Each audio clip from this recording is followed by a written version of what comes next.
Cette semaine, dans Carnet de santé, infection, champignons, démangeaisons, un regard sur le pied d'athlète. Comment se manifeste le pied d'athlète et quel est son traitement? Plus d'informations depuis Kinshasa. Et quelques conseils pour se débarrasser des odeurs de pieds gênantes. Ensuite, une pilule pour traiter le Covid-19 montre des résultats prometteurs. Enfin, la tendance des cristaux de guérison a refait surface. Leur efficacité est-elle vraiment prouvée? C'est dans cette édition de Carnet de santé.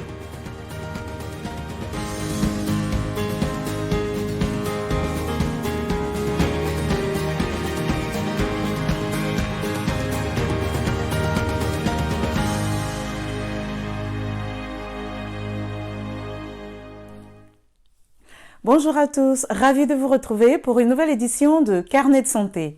Selon les experts, nos pieds sont toujours en contact avec des champignons et des bactéries qui causent des infections. L'une de ces infections est le pied d'athlète ou Tinea pedis, une infection fongique de la peau qui commence généralement entre les orteils. Selon la Mayo Clinic, basée ici aux États-Unis, le pied d'athlète se développe souvent lorsque les pieds d'une personne transpirent dans des chaussures. La transpiration des pieds crée un milieu idéal à la prolifération des champignons, humide, chaud et sombre. Tinea pedis est contagieuse et peut se transmettre sur le sol ainsi que par des serviettes ou des vêtements contaminés. L'infection affecte environ 15% des personnes dans le monde. Qui est le plus susceptible de développer le pied d'athlète et quels sont les traitements disponibles? Allons à Kinshasa pour en savoir davantage avec Alex Kati Katayi et Ezekias Mlopo. Cela fait plus de 30 jours que ce jeune que nous appelons David est souffrant. Il est condamné à ne mettre que des sandales et des tongs. Ses pieds sont infectés. Cette situation le met mal à l'aise parce qu'il ne peut pas vaquer librement à ses occupations. Il se plaint des douleurs atroces aux pieds. Cela fera bientôt 2 mois que je suis dans cet état. J'ai le pied d'athlète. Cette infection que je ne connaissais pas avant. Je sentais des picotements entre les orteils, mais je négligeais. C'est après 2 semaines que je suis allé voir un médecin parce que je commençais à avoir de petites plaies et je me grattais beaucoup. Le pied d'athlète est une infection de type mycosique qui commence généralement entre les orteils. Contrairement à son nom, elle ne concerne pas que les sportifs. Toute personne adulte peut l'attraper. Une situation qui est rare chez les enfants selon les spécialistes. Les pieds d'athlète, c'est une maladie qui se localise souvent au niveau des orteils. Au niveau des orteils du pied, et surtout entre le 3e et le 4e orteil. Mais qui peut aussi se localiser au niveau de la plante des pieds et au niveau du dos des pieds. C'est un peu ça la maladie. C'est une maladie qui attaque souvent les jeunes, les personnes adultes, dans la tranche d'âge compris entre 20 et 50 ans. Et c'est rare chez les jeunes enfants. C'est une maladie qui est due à des microbes qu'on appelle souvent des champignons. Le pied d'athlète est contagieux. C'est seulement après contact direct avec les champignons trichophyton ou épidermophyton qu'on peut attraper cette infection. Elle peut se transmettre d'une personne à une autre au sol, dans les endroits humides, même les piscines où les gens marchent pieds nus. Il existe un traitement pour lutter contre cette maladie. Pour la soigner, nous avons d'abord ce que nous appelons le traitement local. Le traitement local, nous avons ce qu'on appelle des médicaments antifongiques, donc anti-champignons. Les médicaments-là, on les applique au niveau local, au niveau de la plante des pieds. Ce sont des antifongiques qu'on applique sous forme de solutions, sous forme de gel, sous forme de poudre, qu'on applique au niveau des lésions pour guérir, pour lutter contre ces champignons, afin de guérir contre cette maladie-là. Le pied d'athlète peut entraîner des infections graves du pied ou de la jambe. Cela s'avère particulièrement inquiétant chez les diabétiques et les personnes atteintes des maladies vasculaires chroniques. Une bonne hygiène, avoir les pieds secs, éviter de marcher pieds nus, ne pas mettre les chaussures qui serrent, aide à prévenir l'apparition de cette infection. Ezekias Mlopo pour VOA Afrique, Kinshasa.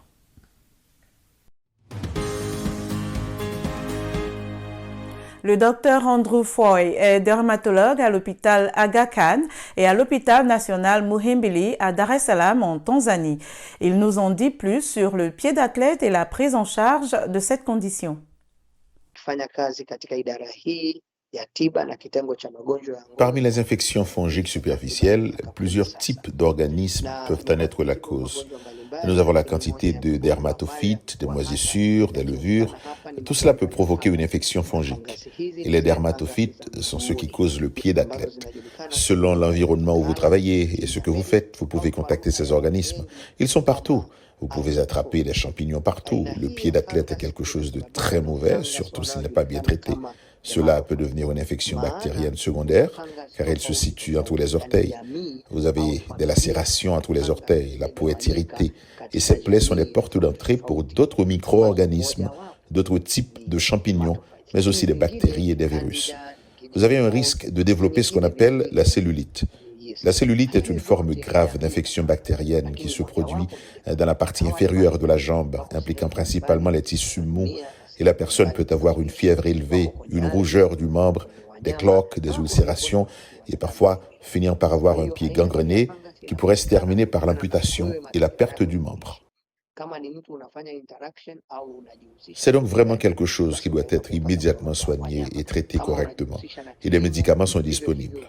Nous avons des médicaments tropicaux ainsi que des médicaments systémiques par voie orale. Ceux-ci sont facilement disponibles. Vous pouvez aller voir un médecin ou même un généraliste pour vous le faire prescrire.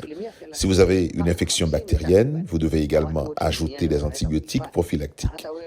Pour ceux qui ont le pied d'athlète chronique récurrent, ce que nous appelons tinea pedis chronique, et ceux qui ont des comorbidités comme le diabète, le VIH, pour les personnes âgées, il est conseillé de continuer l'utilisation prophylactique de l'antifongique tropical 2 à 3 fois par semaine. Alors assurez-vous d'améliorer votre hygiène et ne portez pas de chaussures très serrées. Dans des zones comme Dar es Salaam ou Tonga, Zanzibar, les zones côtières où l'humidité est élevée, il fait généralement chaud et humide. Cela crée un très bon environnement pour que le soleil se développe et donc le rende plus chronique car on passe du temps à le traiter. Puis parfois, au bout de 2 ou 3 mois, il revient.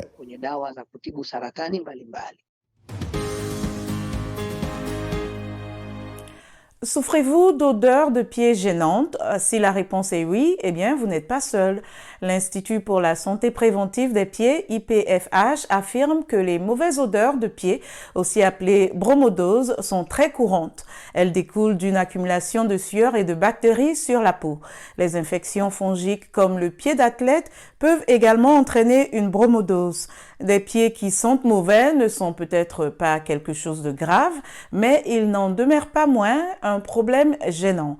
Pour prévenir ou traiter la bromodose, les experts recommandent entre autres d'éviter de porter la même paire de chaussures plus de 2 jours de suite pour leur permettre de sécher, porter des chaussettes propres et changez-les tous les jours.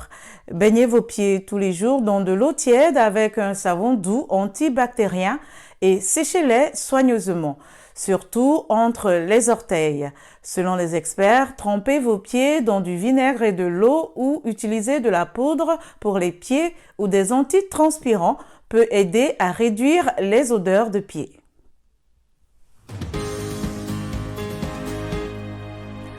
Une nouvelle pilule fabriquée par Pfizer donne des résultats prometteurs dans le traitement du Covid-19 après qu'un essai clinique sur 1200 personnes a montré qu'elle réduisait de 89% le risque d'hospitalisation chez les adultes atteints de la maladie. Plus de détails dans ce reportage relaté par Blanche Sanou. Alors que la pandémie de Covid-19 sévit toujours et que les taux de vaccination en Afrique restent faibles, de nouveaux traitements contre le virus comme le médicament Paxlovid de Pfizer peuvent aider à sauver des vies et réduire le taux d'hospitalisation. C'est encourageant de voir ce projet se concrétiser, à la fois à cause des 89% de réussite et de son efficacité. Pour être plus explicite, nous parlons d'une réduction de 89% des hospitalisations et des décès pour les personnes avec les symptômes du Covid. En même temps, c'est un gros problème parce que ce sont des pilules faciles à prendre. Cela signifie donc que les gens peuvent avoir ces pilules dans leur boîte à pharmacie et s'ils découvrent qu'ils ont les symptômes de Covid ou qu'ils sont positifs, ils peuvent commencer à prendre les pilules et ne plus chercher à aller à l'hôpital. Voici un aperçu du fonctionnement de ce nouveau traitement. Le médicament agit de manière à empêcher la reproduction des protéines du virus. Ce processus de blocage aide à dénaturer les protéines ou les particules virales du coronavirus. Donc, ce procédé fait que le virus n'a plus la force de s'implanter et à la longue, le virus meurt. Paxlovid est administré avec un autre antiviral. Les patients infectés par le Covid-19 prennent 3 comprimés 2 fois par jour. Jusqu'à présent, les experts ne savent pas si la pilule protège contre le Covid sur une longue période. Ils conseillent toujours aux gens de se faire vacciner pour éviter d'être infectés.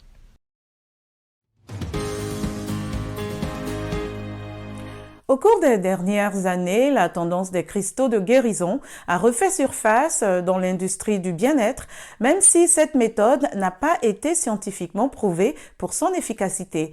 Karina Bafrazian raconte, le récit est signé Dilidico. Becky Waddell est la propriétaire de la boutique Take Care, un magasin qui vend des cosmétiques et des produits de spa à Washington, D.C. Elle dit que pendant longtemps, son amour pour les pierres semi-précieuses n'était qu'un passe-temps, puis un jour, elle a réalisé que les cristaux sont devenus une partie intégrante de l'industrie de la beauté. Au bout d'un moment, quelques clients m'ont dit « Oh, ce serait bien d'avoir des cristaux ici ». Et je me suis dit « Ok, bonne idée, tout le monde semble les aimer ». Les cristaux ont longtemps été en marge de l'industrie du bien-être, mais le secteur a été stimulé par la pandémie. Becky Waddell dit qu'elle s'efforce de répondre à la demande, car l'intérêt pour la thérapie par le cristal ne cesse de croître. Comme leurs supposées caractéristiques médicinales, les prix des cristaux de guérison varient beaucoup, allant de 20 à 5 000 $.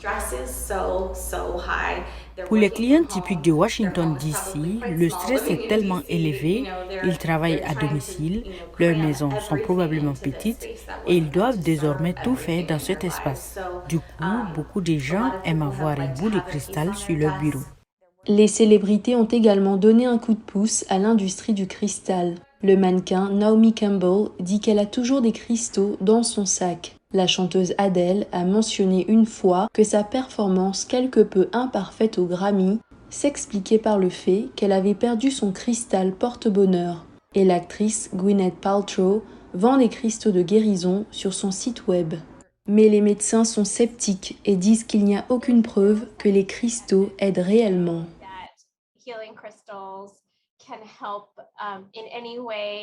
Il n'y a aucune preuve scientifique pour montrer que les cristaux de guérison peuvent aider de quelque manière que ce soit à traiter des maladies. Mais je pense qu'il y a quand même une place pour les croyances des gens, car elles peuvent augmenter leur optimisme et par conséquent, leur santé mentale. En améliorant votre santé mentale, vous augmentez votre résilience et votre degré de bonheur en général, ce qui vous permet de renforcer votre système immunitaire.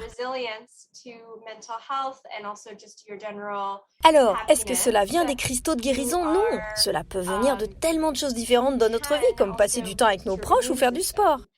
L'industrie des cristaux touche aussi à des problèmes politiques et éthiques. Bien que l'extraction des cristaux de guérison se fasse dans environ un quart des États américains, la plupart sont importés. Un certain nombre de gisements se trouvent en Afghanistan, un pays où aucune mesure de sécurité n'est mise en place pour ceux qui extraient ces pierres semi-précieuses. Selon Global Witness, une organisation de défense des droits humains, chaque année, l'Afghanistan reçoit environ 20 millions de dollars de la vente de malachite bleu, une pierre semi-précieuse.